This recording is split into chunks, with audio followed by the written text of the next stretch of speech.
Assalamu alaikum.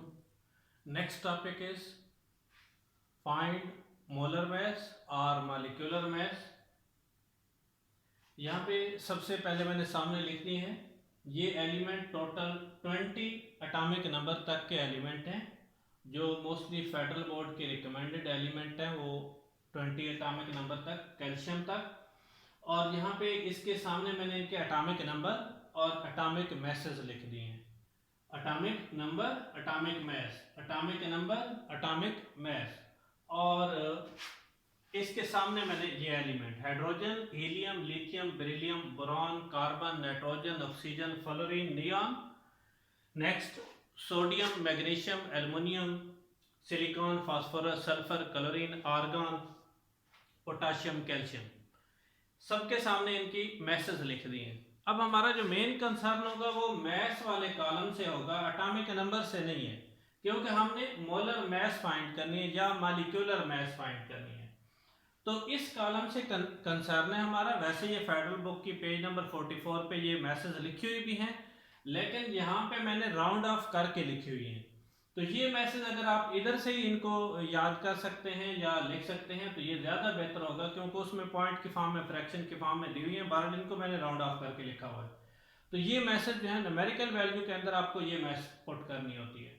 Suppose हमारे पास सबसे simple सी एक एग्जांपल लेते हैं वाटर की। वाटर की मोलर मैस कितनी बनती है? यहाँ पे हम देख रहे हैं हाइड्रोजन, टोटल हमारे पास हाइड्रोजन 2 हैं, लेकिन एक हाइड्रोजन की मैस कितनी बनती है वो लिखेंगे, प्लस दूसरा एलिमेंट जो होता है उसकी मैस लिखी जाती है। हम यहाँ पे देखेंगे हाइड्रोजन की मैस जो है वो 1 है, एक हाइड्रोजन की मैस है 1। एक ऑक्सीजन की मैस कितनी बनती है? ऑक्सीजन का एटॉमिक नंबर 8, उसकी मैस 16 बनती है। हमारा मेन कंसर्न इससे होगा, तो ये 16 इसकी मैस, तो टोटल हमारे पास 2 प्लस 16 तो 18 इसकी मैस बने। अगर हम इसकी मोलर मैस फाइंड कर रहे हैं तो यहाँ पे यूनिट ऑफ ग्राम लिख देंगे, नहीं तो इसका AMU लिखेंगे, AMU atomic mass unit.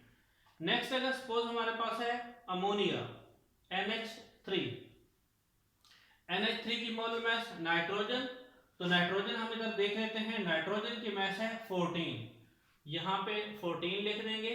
Hydrogen total कितने हैं? 3 हैं, लेकिन एक हाइड्रोजन की मैस 1 है, तो टोटल 3 है, तो 3 और जितनी मैस होती है उसको इसके अंदर लिख देंगे ब्रैकेट के, 3 हो जाएगा 14, तो टोटल हमारे पास 17 इसका आंसर आ जाएगा।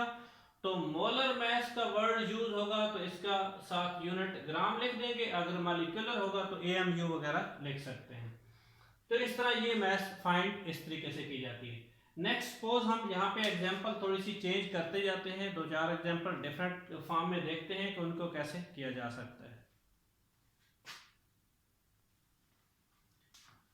Next example CO2 potassium chloride. यहाँ पे सबसे पहले कार्बन की मैस, कार्बन की मैस इसमें से चेक कर लेते हैं। कार्बन की मैस है 12, तो सबसे पहले इसका 12 लिख देंगे। नेक्स्ट जो एलिमेंट होता है उनके दरमियान में हम प्लस लगाएंगे। ये 2 ऑक्सीजन है, तो सिंगल ऑक्सीजन की मैस जो बनती है वो बनती है 16 ऐड कर देंगे, तो ये टोटल हो जाएगा 12 प्लस 32 इज इक्वल टू 44 इसका आंसर आ जाएगा, ये इसकी मैस हो जाएगी। तो 7 मोलर मैस है तो ग्राम लिख देंगे।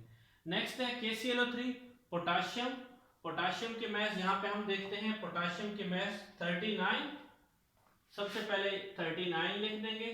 क्लोरीन की 35.5, क्लोरीन की mass 35.5 plus 3 oxygen, single oxygen mass 16, 48 plus 35.5 plus 39। अब इसका जो भी आंसर बनेगा उसके साथ ग्राम लिख दें। आई थिंक इसका 122.5 बनता है, बहरहाल इसको देख लेंगे, जो भी इसका आंसर आएगा उसके साथ ग्राम लिख देंगे। तो इस तरीके से ये मोलर मैस फाइंड की जाती है। अब हम इसकी थोड़ी सी 1-2 एग्जांपल जो है वो टफ सी देख लेते हैं कि मजीद एग्जांपल के अंदर हम इनको कैसे सॉल्व करेंगे। नेक्स्ट एग्जांपल में हम देखेंगे magnesium hydroxide, copper sulphate dot 5H2O copper sulphate pentahydrate भी कह सकते हैं, या copper sulphate with 5 molecule of water. Basically ये हाइड्रेट है, वहां पे बाद में देखते हैं हाइड्रेट क्या है।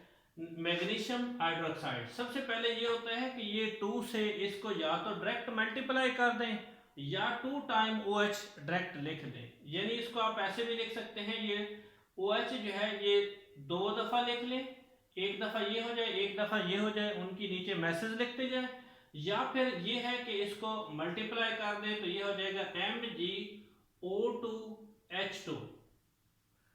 अब यहाँ पे मैग्नीशियम की मैस 24, मैग्नीशियम 24 प्लस ऑक्सीजन लेकिन टोटल ऑक्सीजन कितने हैं, 2 हैं, एक की मैस जो है वो 16 बनती है, प्लस 2 हाइड्रोजन, सिंगल हाइड्रोजन की मैस 1 बनती है, तो ये हो जाएगा 24 प्लस 32 प्लस 2, तो टोटल आई थिंक वे 58 बनता है, तो मोलर मैस होगा, ग्राम लिख देंगे। यहाँ पे नेक्स्ट है कॉपर सल्फेट, कॉपर की 63.5 प्लस सल्फर 32 प्लस 4 ऑक्सीजन, एक की 16, और ये जो डॉट लिखा होता है, डॉट मीन असल में ये होता ये है कि कॉपर सल्फेट ने इतना वाटर एब्जॉर्ब कर रखा होता है, और जब भी कोई क्रिस्टल ग्रो करता है, फर्स्ट टाइम ग्रो करता है, और उसके अंदर केमिकली वाटर जितना कंबाइन हो जाए उसको ओवरऑल हाइड्रेट कहते हैं, और उसके अंदर जितना वाटर होता है उसकी मैस उसके अंदर ऐड की जाती है, काउंट की जाती है। लेकिन अगर इसी कॉपर सल्फेट को हम हीट करते हैं तो ये वाटर एवापोरेट हो जाता है। तो इस तरह ये 5 मॉलिक्यूल ऑफ वाटर जो है इसके साथ ऐड होते हैं, तो इनकी मैस भी इसके अंदर काउंट होती है। कॉपर सल्फेट जो ब्लू इंक होती है या ब्लू विट्रोल भी उसे कहते हैं, नीला थोथा भी इसे कहते हैं, कॉपर सल्फेट भी कहते हैं। तो 9th की बुक के अंदर ये 3 डिफरेंट जगहों पे यूज होता है, तो इसे ब्लू विट्रोल, कॉपर सल्फेट, नीला थोथा कह सकते हैं, या ब्लू इंक जो है वो भी इसी चीज की बनाई जाती है। तो यहाँ पे 5 मॉलिक्यूल, हमें पता है कि एक वाटर जो है उसकी मैस हमने अभी निकाली थी 2 1 प्लस 16, तो टोटल 18 मैस बनी थी। या तो डायरेक्ट इसको 5 18 ये हो गया, और 5 से मल्टीप्लाई करके डायरेक्ट 90 लिख दें, ठीक है, 5 से मल्टीप्लाई कर दें तो कितना हो जाएगा 90, तो डायरेक्ट 90 अगर ऐड कर दें या इसको स्टेप वाइज करते जाएं तब भी हो सकता है।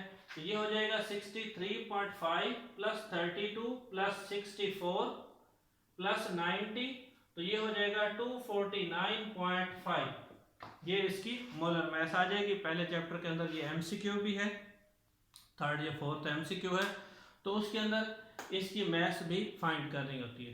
तो इस तरीके से अगर कोई मॉलिक्यूल ऐसा आ जाता है जो डाई फॉर्म में आ जाता है, जैसे मैग्नीशियम हाइड्रोक्साइड जो है ये 2 टाइम है, OH ट्वाइस है, तो या तो इसको डायरेक्ट MgOH लिख दें और नीचे उसकी मैसेज पुट कर दें, या फिर 2 से मल्टीप्लाई करके फिर इसका आंसर ले लें।